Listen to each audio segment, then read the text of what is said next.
Ya, selamat sore teman-temanku semuanya, dimanapun kalian berada. Semoga teman-teman selalu dalam keadaan yang sehat dan selalu dimudahkan dalam mencari rezeki. Berjumpa kembali bersama channel Yulian Story, channel yang berisikan tentang konten vlog yang disertai dengan konten cerita. Jadi dalam satu buah video, teman-teman bisa menikmati dua hiburan sekaligus. Yang pertama adalah pemandangan alamnya, dan yang kedua adalah isi dari ceritanya.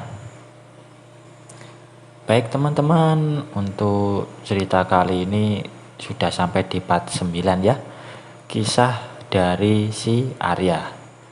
Ya, meskipun untuk penayangannya belum terlalu ramai, tapi ya saya akan terus menghadirkan ceritanya karena ceritanya masih panjang sekali perjalanan. Dan seperti biasa, di sini saya akan memberikan cuplikan alur ceritanya. Arya terbangun pada pukul 5:30 pagi, beraktivitas seperti sedia kala, dan berkumpul dengan keluarganya pada pukul 6:30 untuk makan pagi.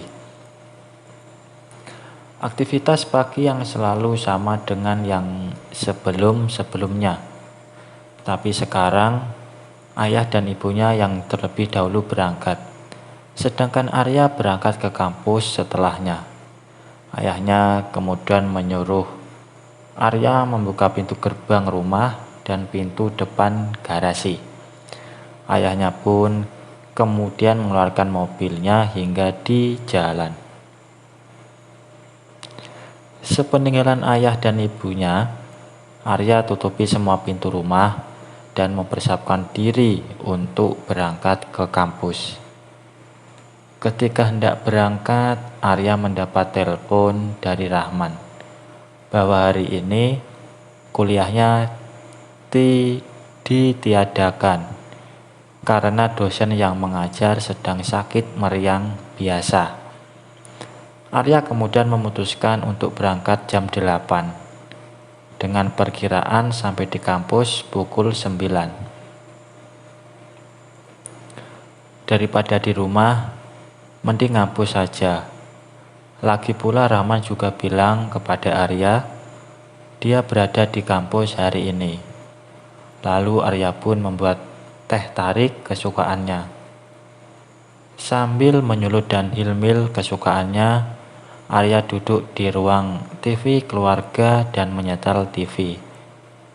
Seketika itu pula muncul sekilas berita dari salah satu stasiun televisi lokal daerahnya yang menayangkan sebuah berita secara langsung. Berita tentang kematian KS, saksi ahli dari kasus korupsi di instansi pemerintah tempat ayahnya bekerja, yang dibunuh secara mengenaskan di jalan daerah rumahnya dan pelaku tidak diketemukan. Arya pun tersedak dan rokoknya jatuh tepat di kaki kirinya. Aneh, benar-benar aneh. Semalam baru saja berita ini diturunkan dan KS sedang meminta bantuan perlindungan saksi. Tapi tadi pagi dia sudah ditemukan mati. Perakiraan waktu pembunuhan adalah malam hari, tapi tepatnya tidak disebutkan di berita. Arya mulai teringat percakapan ayahnya di telepon malam tadi. Arya pun mengikuti berita itu. Ternyata kejadian itu berada di sebelah timur laut universitasnya, sekitar 10 km jaraknya. Arya pun tak menghiraukan lagi jam dinding yang berdetak. Langsung dia mempersiapkan diri untuk menuju ke tempat kejadian. Setelah semua pintu rumah terkunci dan semua aman, dia pun langsung memacu Revi menuju tempat kejadian. Tak lupa memasang earphone dari handphonenya dan menyetel sebuah lagu. Hingga akhirnya sampai di kampus terlebih dahulu. Arya pun menemui Rahman dan mereka berbincang sebentar. Tanpa menjelaskan maksud dan tujuannya, Arya kemudian cabut dari kampus. Tapi sialnya, motornya tidak dapat keluar dari tempat parkir. Akhirnya Arya pun meminjam motor Rahman plus jaket dan helm cakilnya. Dan Rahman menyuruh Arya mengembalikan motornya di kos Ajeng karena dia mau senang-senang di sana. Dengan style yang berbeda, Arya menuju tempat kejadian. Selama perjalanan dari kampus menuju ke tempat kejadian, sekilas tampak bayangan ayahnya di pikiran Arya. Apa ada hubungannya dengan ayahnya? Dan sial kenapa juga Arya semalam mendengar percakapan ayahnya. Seandainya dia tidak mendengar, mungkin Arya tidak akan sepenasaran ini. Inilah yang membuat Arya penasaran, sehingga membuatnya ingin ke lokasi kejadian. Dia pun memacu motor Rahman dengan sangat cepat, hingga Arya sampai di sebuah gerbang bertuliskan Perumahan Sejuk Asri Enak atau disingkat SAE. Ketika masuk gerbang perumahan ini, tak tampak satpam berjaga. Arya masuk dan berjalan lurus ke depan. Di depan ditemukan sebuah taman berbentuk persegi panjang dengan lapangan badminton dan basket. Kemudian di sampingnya terdapat sebuah kolam ikan yang kelihatannya dangkal. Taman tersebut berjarak kurang lebih 200 meter dari pintu gerbang. Ketika Arya akan membelok ke kanan, terlihat sekali keramaian karena ada rekonstruksi kejadian. Arya parkirkan motor dekat dengan kolam ikan dan masih mengenakan jaket dan helm cakil. Arya berjalan ke arah keramaian itu. Jaraknya kurang lebih 50 meter.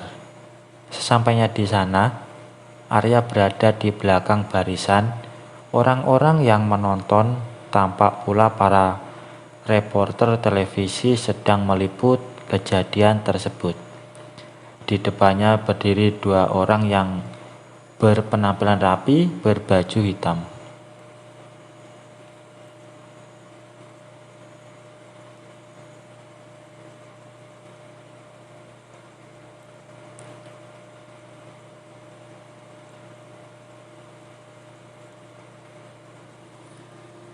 Lalu Arya pun bertanya kepada orang yang ada di sebelah kirinya.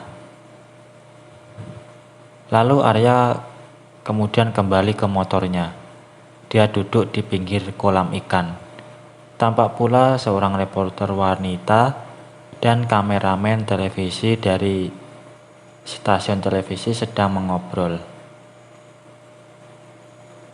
Arya pun menarik ke atas helm cakilnya sambil menyulut rokok dan hilmil sambil mendengarkan pembicaraan mereka. Dari percakapan mereka, akhirnya Arya tahu, ternyata waktu kejadian adalah sekitar pukul 10:30 malam, dan itu adalah waktu setelah Arya mendengar perkataan ayahnya. Ya mungkin teman-teman untuk cuplikan ceritanya saya akhiri sampai di sini ya. Dan untuk lebih jelasnya silakan teman-teman simak ceritanya sampai selesai supaya tidak ketinggalan sama alur ceritanya. Dan kalau ada salah pengucapan maupun penulisan, saya minta maaf yang sebesar-besarnya. Dan semoga teman-teman dapat terhibur dengan cerita yang kali ini saya sajikan. Dan nantikan kelanjutan ceritanya hanya di lain kesempatan. Saya ucapkan selamat sore, selamat beraktivitas, dan terima kasih.